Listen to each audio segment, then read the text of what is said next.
It's a wisp down there next to that anemone. Yeah, there's an anemone down there.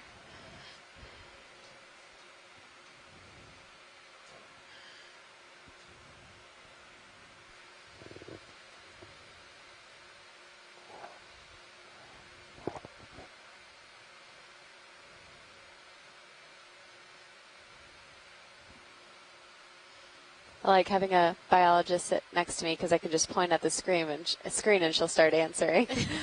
Though I have an undergraduate in biology, I think, you know, that was quite a ways ago, so it's like almost sitting next to a Wikipedia or something. I'm like, what is this? That is not true. But luckily we have a number of scientists in our chat today who have always been helping throughout this expedition and the ones of the past.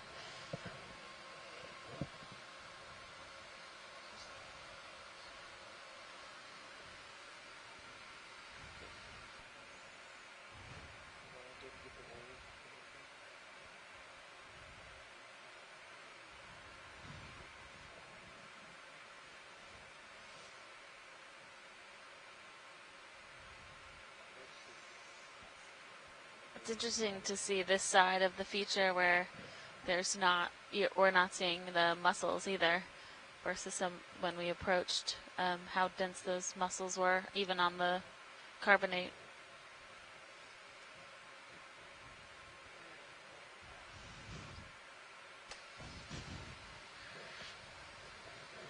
Another. Is it a fly trap? Yeah, I think so. It just makes me want to get my hands on some high-resolution AUVs and synthetic aperture sonar. Do this whole thing. Absolutely.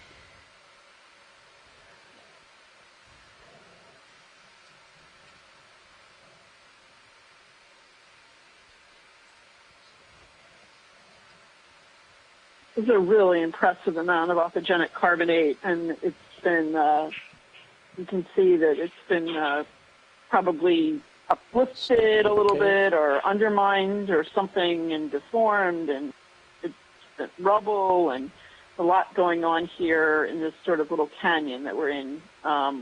These can be pretty violent environments with the current. Yeah, I would be so curious what is in this little cave undercut section of this carbonate.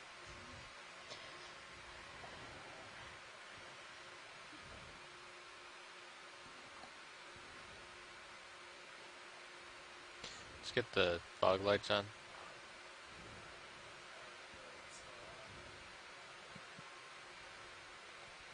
Let's go ahead and roll.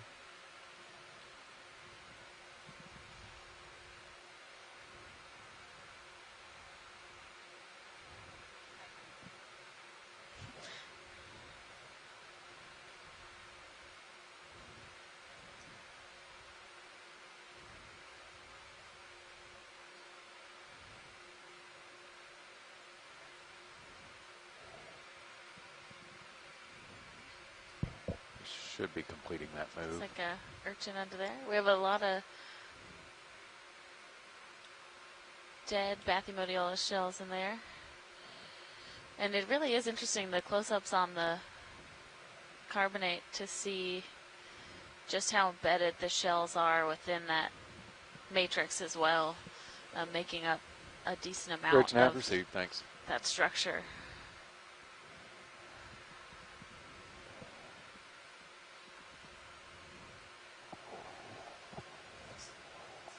Copy.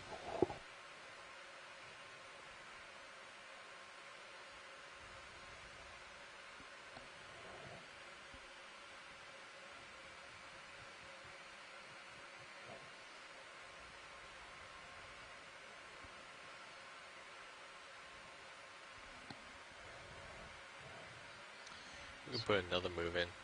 Yeah, I was going to ask you. Yeah, do you we are moving west, which is at a little bit of a down slope, so it's slightly different. In other words, maneuvering by our maybe a ROV little bit team more to traverse this move, say 100 safely. What's the bearing to the waypoint? 110? The bearing is 110. Yeah, you can just keep doing 110. Just stay there? Yep. Okay. Okay. 30 meters, you good with that? Sure.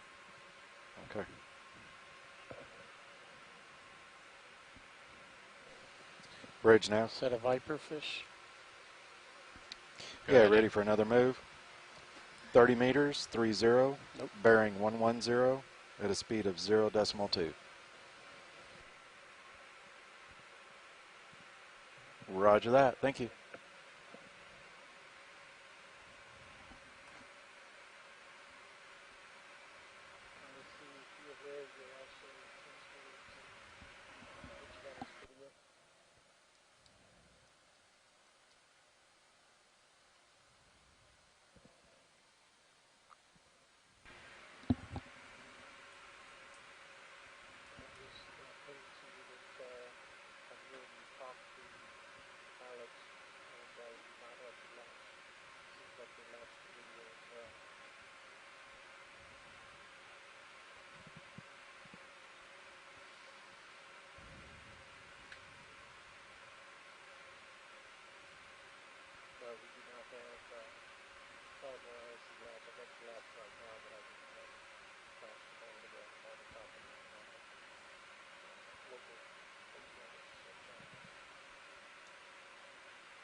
We're going to snap to that, or we headed to it? We're Another heading that way. chimera in the distance. Sorry. We've seen a number of this type of chimera today, and Shannon just whispered in my ear about how our first dive was also accompanied by chimeras. So nice little bookends Go there ahead. for this expedition.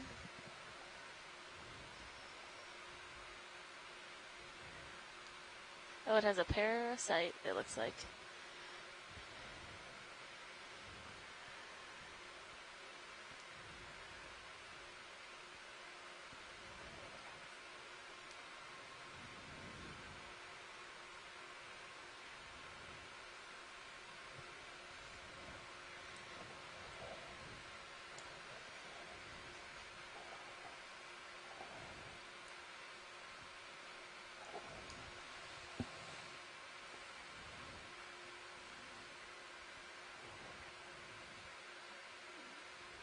Eh,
Couple more minutes on that move.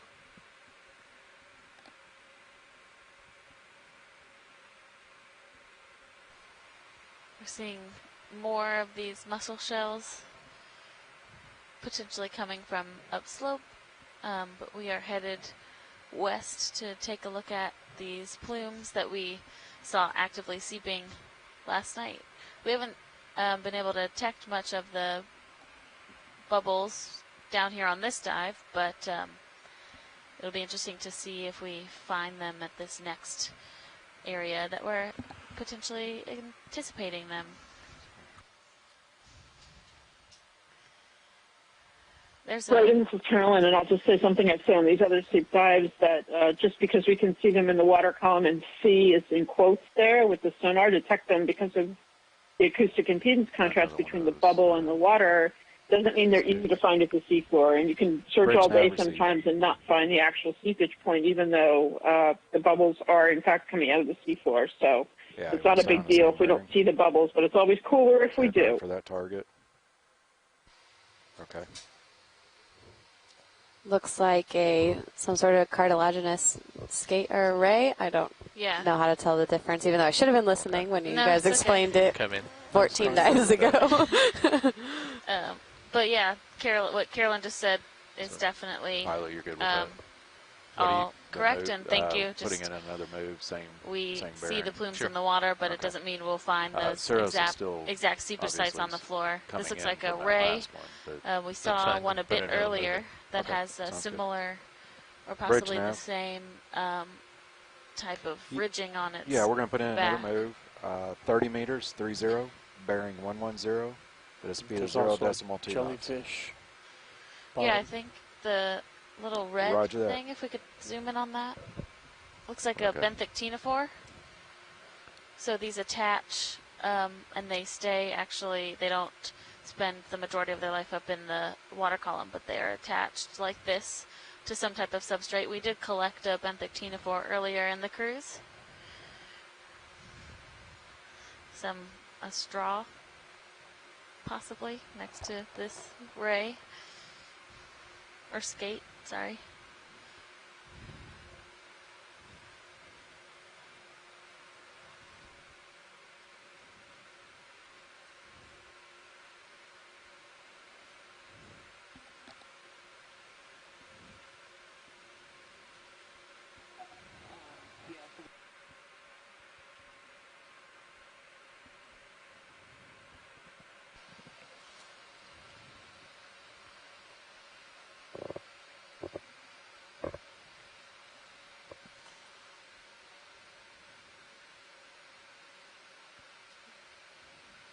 Yeah, I was going to say, actually, prior to the Okeanos, I mainly focused on, bathymetry, not actually imaging the water column, though I'd collected it before, but never really was too involved with the process.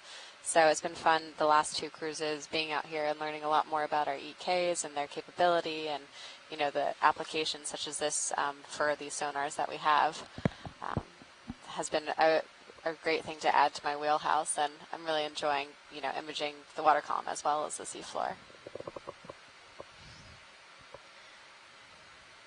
Yeah, I'm glad for you too, Shannon. It's fun as I've been out here. I don't have a lot of experience with mapping at all, other than using the maps to choose dive locations, but waking up some of the mornings early and working with Shannon as she's processing the data has really inspired me to come out maybe on another cruise and really learn how to do the actual mapping myself. I'm more of a biologist, but I think that kind of having a more rounded understanding of how we do this type of exploration is something I'm really interested in gaining as well. Yeah, absolutely. I find the, geospatial context to support science is always helpful and good to know. It's something that I really enjoy. And I should emphasize, of course, that these EK instruments were originally designed as fisheries sonars, and so they're really good at picking up bioscatters and fish with bladders and things like that. That's what their original use was for. So, in fact, people like me, geophysicists who collect large amounts of these data, we're just really looking for people with biology skills to look at these data and try to understand also the biological aspects of what we're imaging we just collect the data and put them in an archive. We don't really do anything with anything except the methane plume data. So the more the merrier, as far as many of us are concerned. Yeah, that's great. Thanks, Carolyn. And I think that's also a lot of the work that the Okeanos is getting into with the midwater exploration as well. And Shannon can talk a bit about how they've started to use that EK data during the midwater tripod fish transects. upper left. Yeah, absolutely. We actually have a hauling scholar working with our Adrian Copeland, who was with us at NOAA OER, and the other midwater team, and he's actually looking at using the EK data to, I think, look at avoidance behavior, so trying to pair what we're seeing in the ROV imagery as well as with what we're seeing in the EK acoustics. Trying to maybe ground truth what we're seeing as well as identify habits, especially as the ROV is ascending and descending and transiting through the deep scattering layer and things like that. So that's on our radar. It's an interesting thing technologically to figure out as well, because obviously multiple sonars will interfere with each other. So when we are doing ROV dives, we are using the USBL to get the position of the ROV, as well as our ADCPs to monitor the current. So trying to find that balance between operational sonars that we need, such as the ADCPs and the USBL, but also collecting good data with the EK that can be processed and utilized by the scientists ashore is a balance we're trying to figure out while we're on this expedition, and see how we can improve that going forward.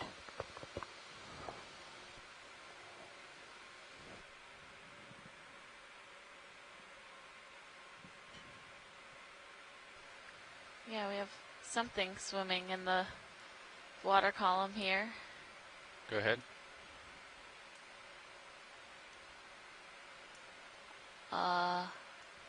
Yeah, possibly. Yeah, it looks like a polychaete, a quite substantial polychaete. Yeah. So a worm.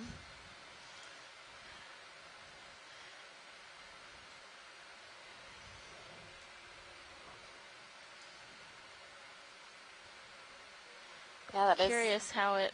Did Bridge we see nav it come received. off of the seafloor, pilot, See or its did we tip. just encounter it when it was already swimming? I think we just saw it when it was swimming. Okay. Go ahead in.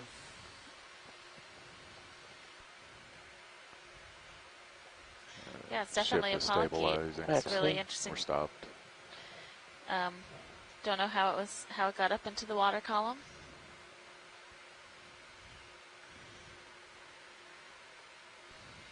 Let's kick on the extra lights. interesting thinking about what's below what we can see. That's actively living in the, is it epifauna? Neofauna. Neofauna? Okay. Something this large that, there might be multiple, living just beyond what we're visualizing. Absolutely. This is quite a vibrant one.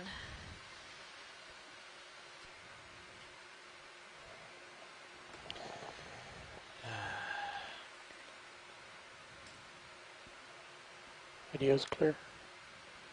We kill the lights.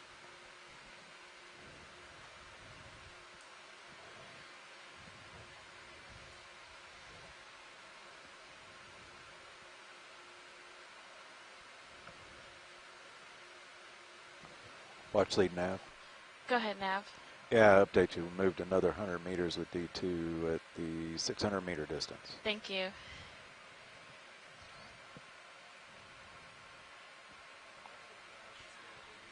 Yeah, I was going to ask y'all Yes. if you were ready. Okay.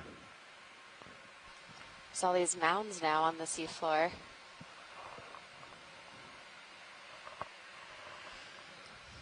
Same move as last time, right? Just want to confirm. Okay. Bridge nav.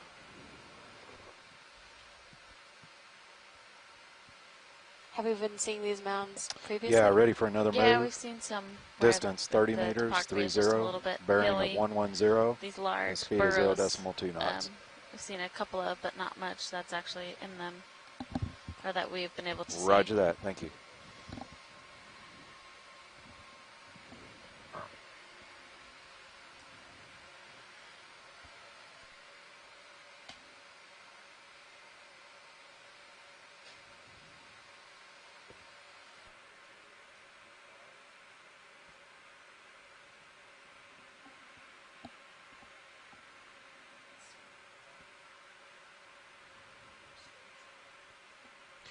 Copy.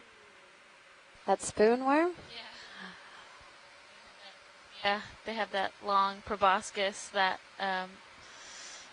they put out onto the sediment or the substrate and then pull it back in whenever. That we've noticed when D2 is not even very close, they'll start to retract it. So quite sensitive to their surroundings.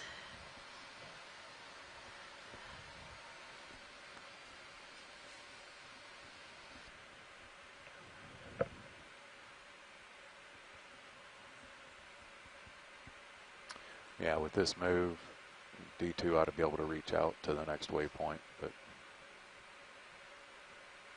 probably could get another small move and be right over it.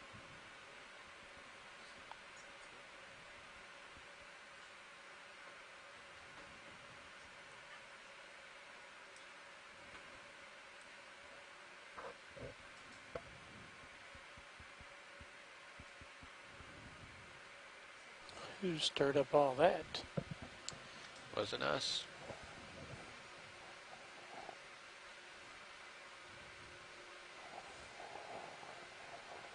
Is it coming from that?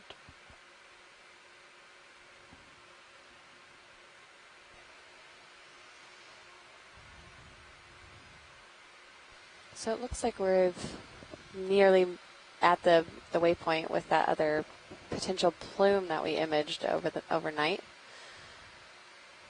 And there's, I don't know what Come on that in. is.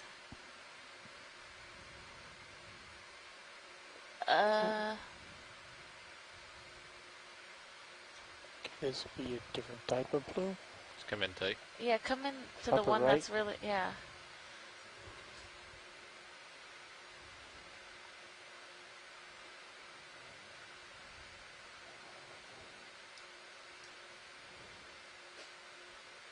Well, Oh, Is it wow, all something bubbling animals? up. that's what I am yeah.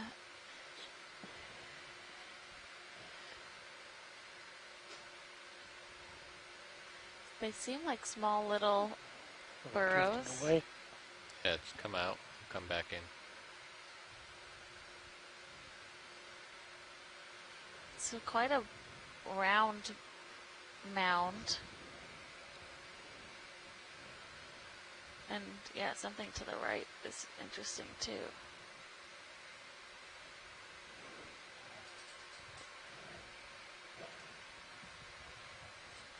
If we have any biologists or geologists Right, that are come with on in. us that have an idea of what is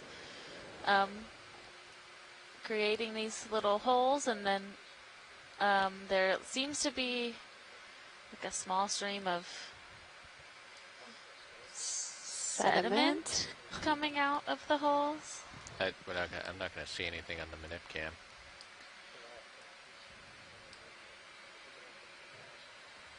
All right, well, let's come out then, because no one else is seeing this. Interesting that they're all in this one spot. Right. So, this is Carolyn. I'm not a biologist, obviously. All I can say is those Crab. were streaming down, right? So they were denser than the water. Come on in. It's a crab rolling. This looks like crab remains. All right, come on out. Sorry, Carolyn, can you repeat what you said? I said when I saw those, it looked Just, like those clouds were going probably about down. 5 They more weren't going meters left up, of that right? Right, They correct. were denser than water, Just come back in. the surrounding seawater. Dude, Right, so they're not rising up. They are moving. The cloud is moving with the current. And yeah, like Can we see what it maybe looks just like a with the large. extra lights? If- Sure. So it does have the look right there, what you're seeing with it coming out. Doesn't tell. I know we've seen on other Cameras. dives, we've seen, so someone just wrote in the chat as well. It looks like fluid coming out, but it's fluid that's clearly mixed with sediment and could be a fluid that's denser than the surrounding water, which is why it's not just sort of shooting up into the water column. But that what you're focusing on right now, at least on my delayed screen, looks to me to have some fluid component to it. It doesn't Bridge look now received. like we've seen over the years, So ship is at least stable, guys. as a non-biologist, Stationary. an animal burrowing and just pushing the stuff out of the burrow. This is really, really interesting here. Adam just wrote fluid as well. I think the geo people are thinking this is some kind of fluid flow. Come on in. Interesting. Yeah, So in some places, we get more saline waters in the subsea floor in these places, and that more saline water would be denser than the ambient seawater. This is definitely fluid, yes. How interesting. It's our first good shot so far. Yeah, Bernie just asked about brine. So the reason that you can get more saline waters coming out is that when you form gas hydrate, which is the stable phase of methane and water, at these water depths, you exclude salt. It's very similar to the process of forming Push ice. it on Sirius tight. So you can therefore make brine. Now, these are not the kind of brines you're going to see in the Gulf of Mexico where you have an Sit there on underlying the, huge salt holes. sheet, but you can make briny fluids in the subsurface as that gas hydrate forms. When it breaks down, then you release fresher waters. This is amazing footage, though. If it's possible to put the lasers on for a few seconds, it would be great to have that scale for this photos for these They're specific. on. Could we get You wanna come lasers out? on just in the... Yeah, that's great. Thank you. And that Sirius cam as well is Yeah, so quite camera impressive. 2, you can see the view from Sirius up above and the mound as it's in front of the vehicle. Let's go back tight to the hole. Go ahead.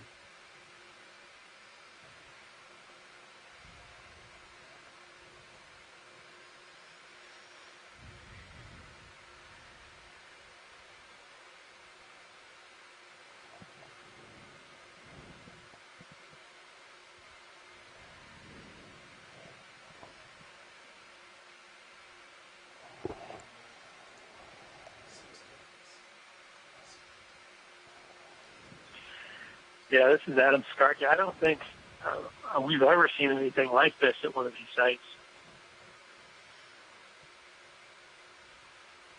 that I can recall. This is just really remarkable to see this sort of fluid flow behavior being denser and all these tiny holes under a sort of dome. Just really curious from the standpoint of the geological processes and geochemical processes that might be driving this.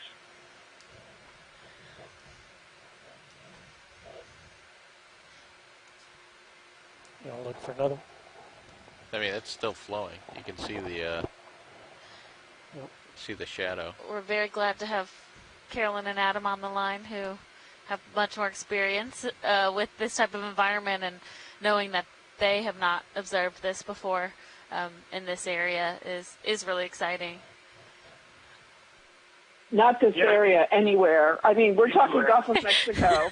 Okay. Anywhere. I mean, in the Gulf of Mexico, we saw some incredible things in the Gulf of Mexico, Right. but never Yeah, seen let's come on anything out. like this. So amazing. Yeah, and when we talk about seeps, we tend to sort of be a little bit biased towards thinking of these plumes of methane gas coming out of the seafloor. But a seep can include Can we kill fluids lasers? like this coming out of the seafloor. But wow, Yeah, that's come on in. just incredible. Let's look at the one Right. on the right. Okay, so in this view that we're seeing right now, I will say this morphology, this very kind of low, hilly thing, this is very similar to the hydrate mounds, the mantled hydrate mounds that we've seen in the Gulf of Mexico. We've seen them on the Pacific margin. So them there, it framed would up. be like a Yep, thin that's veneer of all sediment gone with this. over a Coming in. sort of almost you can think of it almost like an inflation feature with the hydrate below it. So it is very possible when you back up and you look at the morphology of this feature. I can't guarantee you what it is, but it has the look of these low hydrate mounds that we've seen in other locations with a sediment cover. Let's go ahead and get that one tight. Yeah, go ahead. This is just amazing. This is unbelievable. Yeah, there clearly has to be a pressure gradient here driving this fluid out. Yeah, Down, very. right there. Wow. So, I mean, I'm almost thinking this is like a miniaturized mud volcano Near the that you top. see where you get fluidized mud, except this is much more fluid than sediment. This is predominantly fluid here. This is really incredible.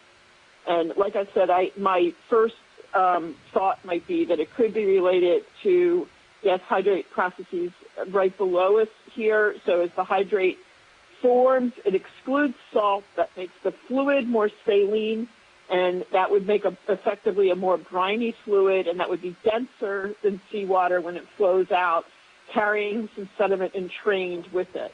But obviously, we would have to sample this to know for sure. Okay, let's get another shot. And Carolyn, just to clarify, with D2, do you think there's a way for us to acquire a sample? Would slurping be anything of interest? I wouldn't know what to do with it if we got it. I mean, I think this is, obviously a place that's interesting because I think there have been, 5 dives in this general area by other vehicles before, at least, maybe more. And this exact place has never been visited, but my guess is now it's going to be visited because this phenomenon is really interesting. I don't think we could do anything easy with D2, though. I'm sorry to say. No. Yeah, understood. I didn't know what to call it. We can come wide on it. Get good video, though. I mean, this video you're getting is really, really helpful for us to look at it.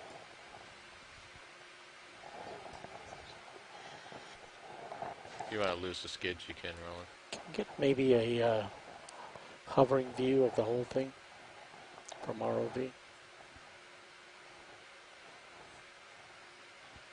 Try to slightly get out of the murk. Maybe the cleaner section upper right. Well, it's upper slope. I'll be stuck there. That's the only issue with that. See if I can come around. Yeah, maybe if you back out and do a pirouette around.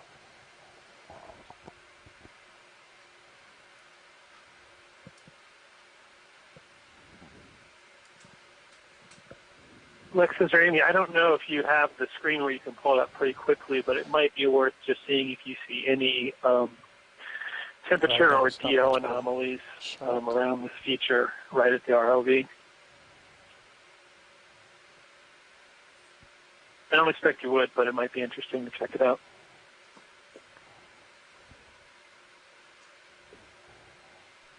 Sorry, everyone. We just switched out a little bit, and you were requesting to see the CTD screen, I believe? I was just saying it might be worth looking to see if there are any anomalies with the temperature or the DO right on the ROV at this site. I don't expect there would be, but worth taking a look. Okay, sounds good. We'll work on that real fast.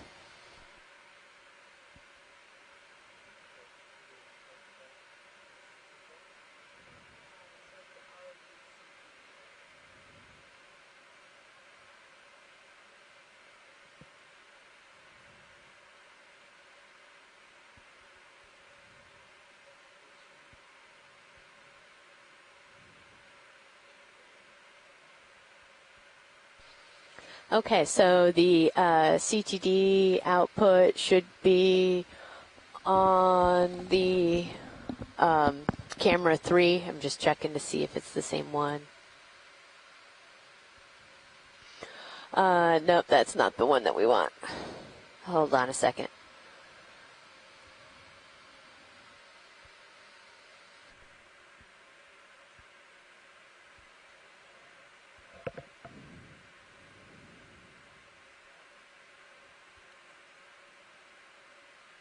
Okay, yeah, so it should be on, no, go ahead. You can go back to that one, Roland, sorry.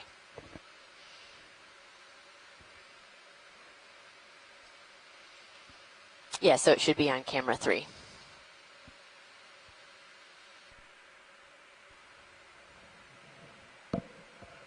Yeah, it doesn't look like there's anything there except a small perturbation in turbidity, which is exactly what we would expect with the sediment particles up in the water column. Yep. So I came in kind of halfway through this discussion, and so what would be?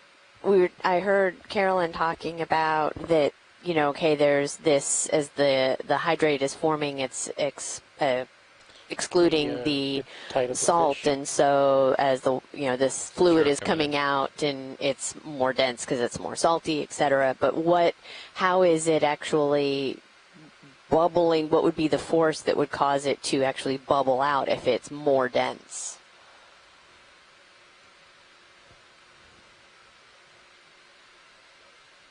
Okay.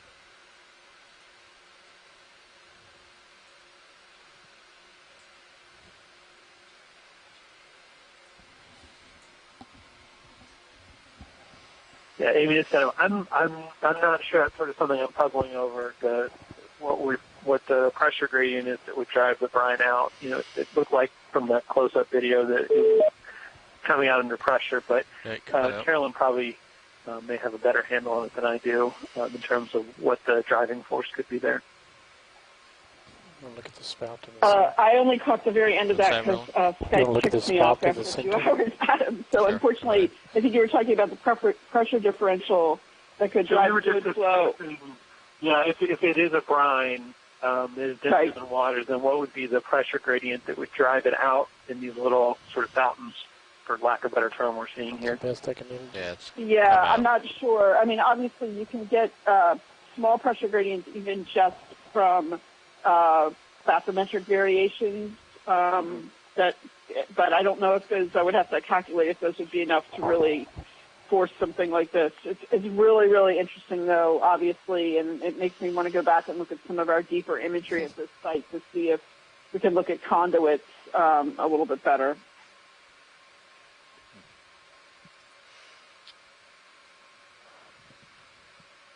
And I know earlier there was a lot of kind of chat about all of those little bumpy features on the seafloor. And is it possible those little clumps is from something similar to this? Information Or pushed I don't in know on if the there was any discussion seep site of from what Sirius those would be. And center up the mound. I'm no biologist, you guys would have to say. I mean, to me, a lot of that looks just like the kind of biological activity you see elsewhere. I don't know. I mean, this to me looks like a different kind of feature, and just generally this. Again, I'll say again, I'm sorry I don't have any more to add at this point. This kind of morphology, this like low-rounded mound, sometimes with sediment cover, we have seen these as, you can think of them as kind of hydrate inflation mounds in a way. It's like you've got a buildup of gas hydrate underneath them that gets mantled by the sediment, and then you could have hydrate breaking down and reforming in the subsurface that can obviously have a lot of fluid stuff going, fluid-related that might be matters going borrow, on and but we changes can the look at it geochemistry of after. those fluids. So that's what this looks like to me right now.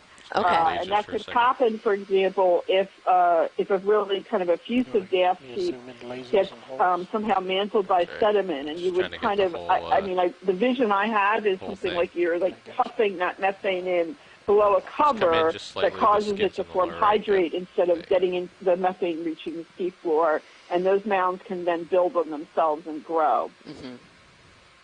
But I emphasize for any of the public listening on the line, I mean, this is a new feature for us, and this kind of this venting of fluid is a new thing for us to see, particularly in the Atlantic. So I want to just say that this is speculation just based on physical principles and what we know from experience at this point. Right, absolutely. I think I see one bubbling.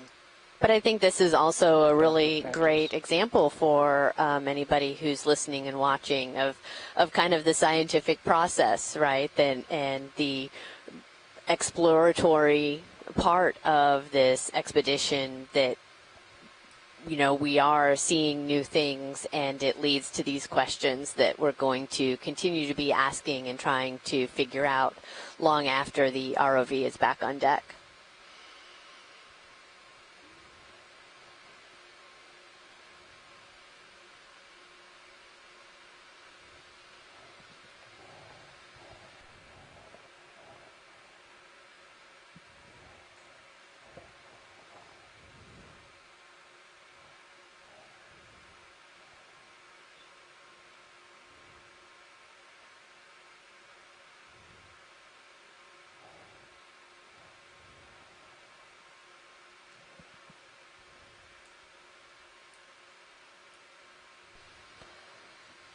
Well, shall we? Do we think we have some good images, and shall we carry on? Oh,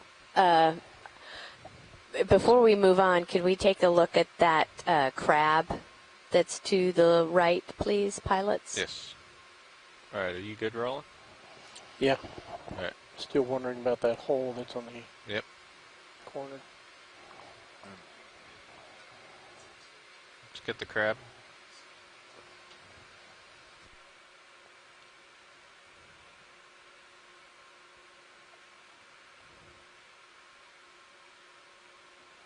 Laser's clear.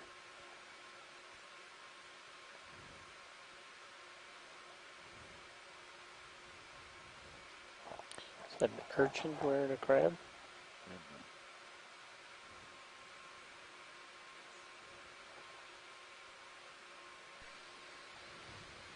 Just as a note, pilots, we're only about 20 meters from that next waypoint. So, after this. Yeah, so looks like a mussel Yeah. actually in There's the a muscle in there. So down at the and bottom definitely not a crab mussel.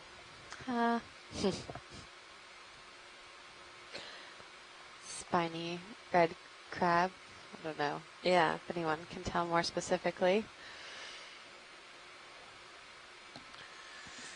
Hey, it's kind of.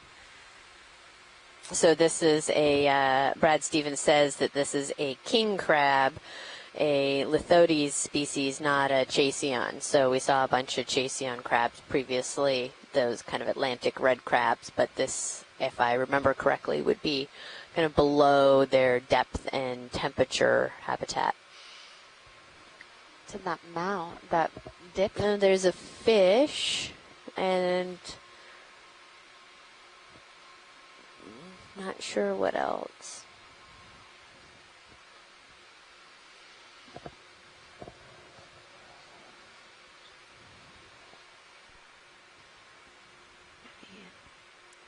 Can't tell. Looks like he built himself a house or something. Can. Oh, it's another one of Another- those kind of rusted out cans. Oh, okay. Hey, it's coming out.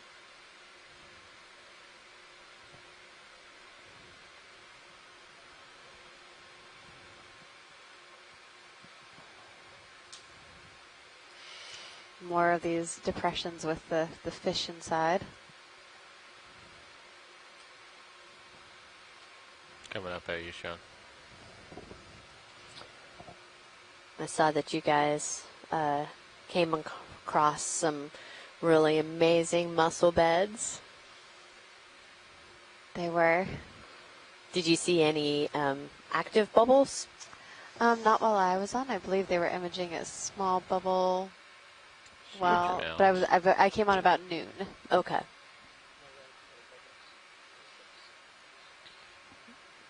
So this thing is like, what, 10 meters tall? Pretty big. Yeah.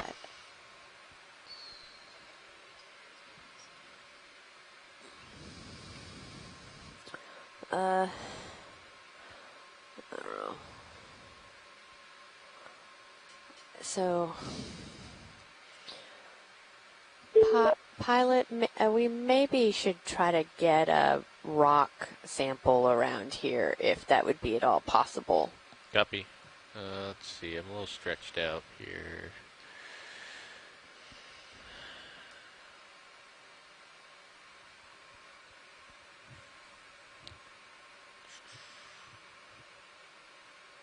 Maybe the one with the lasers on it right now? Would that be work? Would that work for you, or? I think so. Okay. That would be good. Thank you. You need, I was going to say. Yeah. Well, could we still haven't maybe- hit waypoint 6 yet. Am I good to... Can you come down a little bit and give me some tether? Okay. I mean, we can always move the ship if I'm too far out, but I think we have enough tether for that. It's a pretty big rock, but I think we'll be okay.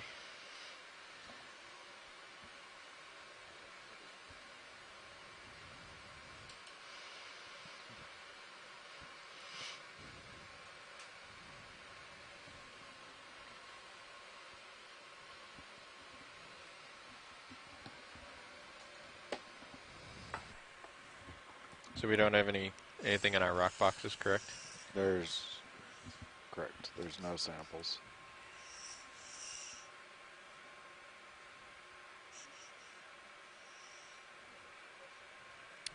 Yes. So I'm guessing this is going to be pretty soft watch lead. Yes, it is probably going to be very soft and crumbly. Copy.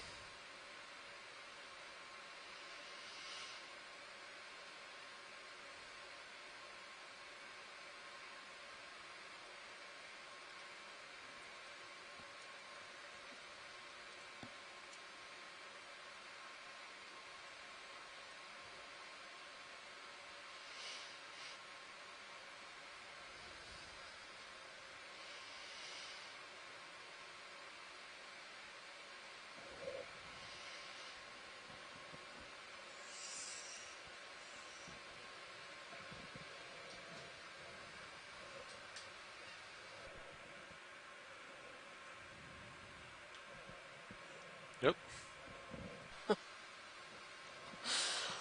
Well, I moved it closer to me. Let's, I'll just move real quick.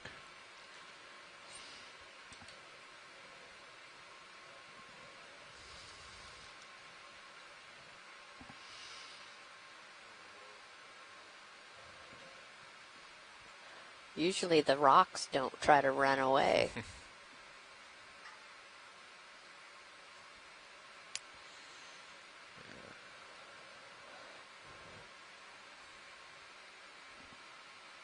Oh yeah, it might be still rolling down there. Yeah. Well, I could try a different one. Mm-hmm. I think that's it in the center.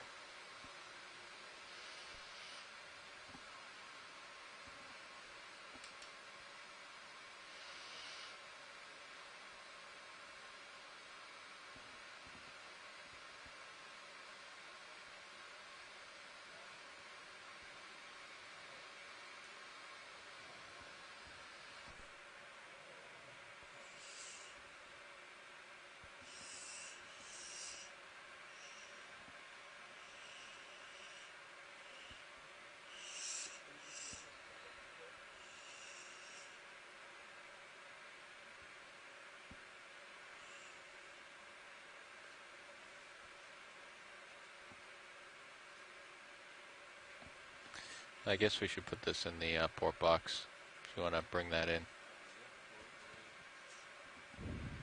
Yeah, come on in.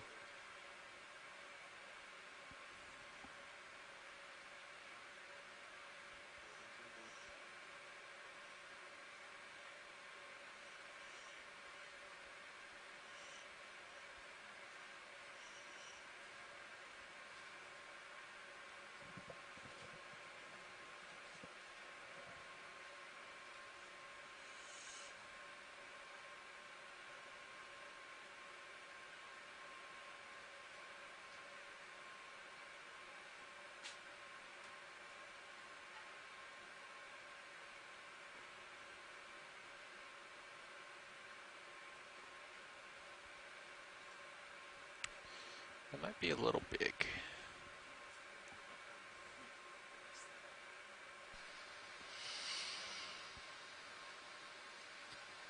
There we go. That's helping.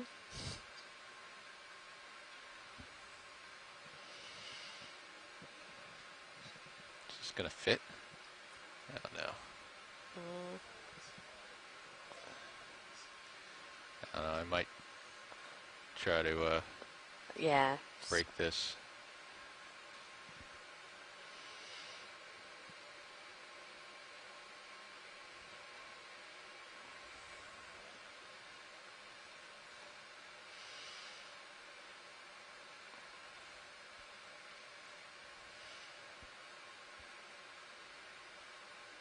My God.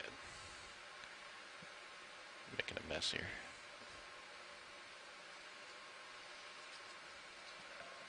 There's a smaller one near you now. Yeah, that small let's one. Get the smaller one. Yeah, it'd be fine.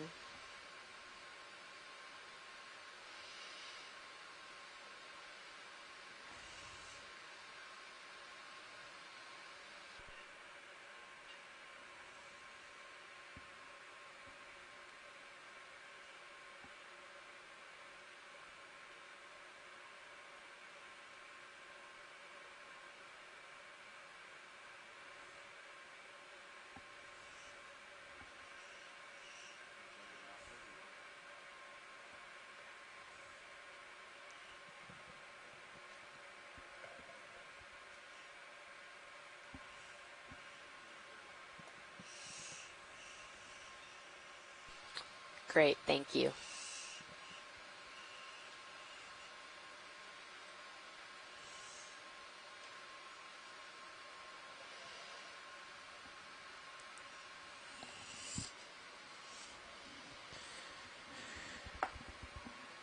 Can you put that on port rock box. rock box? You good with hydraulics?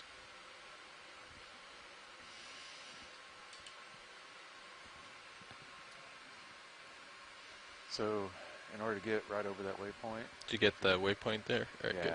if you're ready, it's about a 15-meter move. We'd be right over it. For Sirius? Yes. So I can just drive right over it.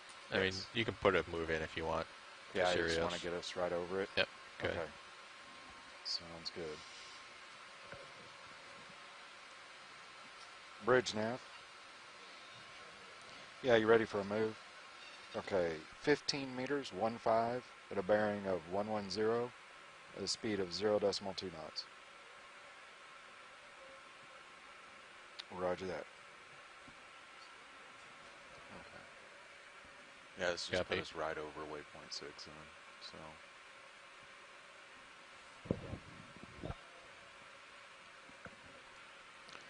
Watch lead nav.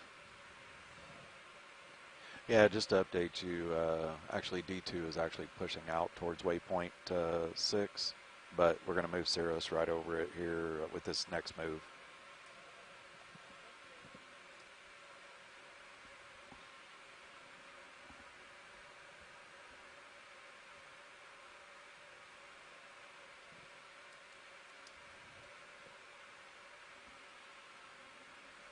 Watch lead 2, are you trying to call me?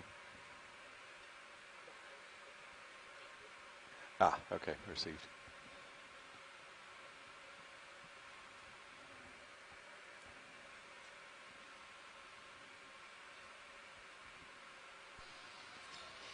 Thank you for that rock collection, pilots.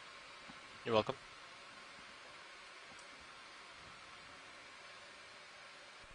It's about as far as I'm going, Sean.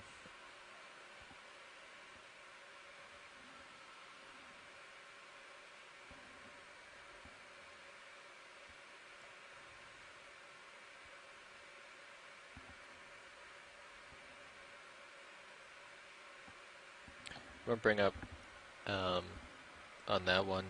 Yeah, MB proc. that one. This is waypoint 6. Looks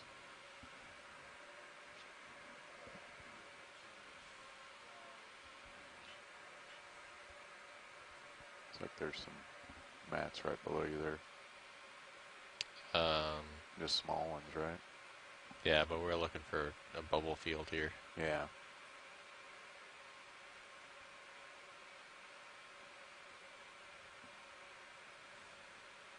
We should be, like I say, we'll get Cirrus right over it. And, Hey, come on in video.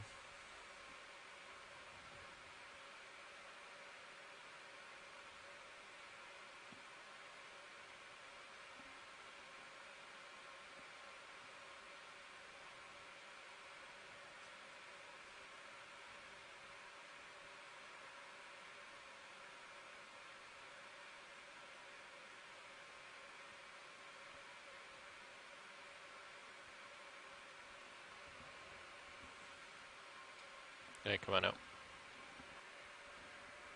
should be swinging.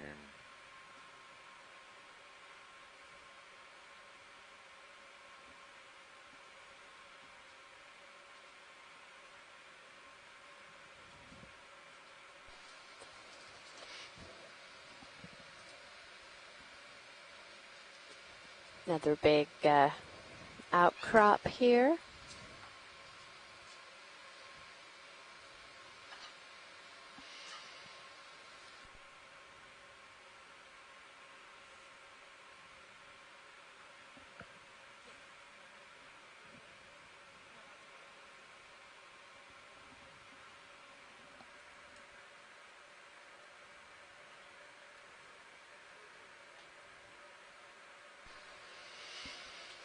So we had a great question here from Instagram from What do you Purple think, Poppy. dude?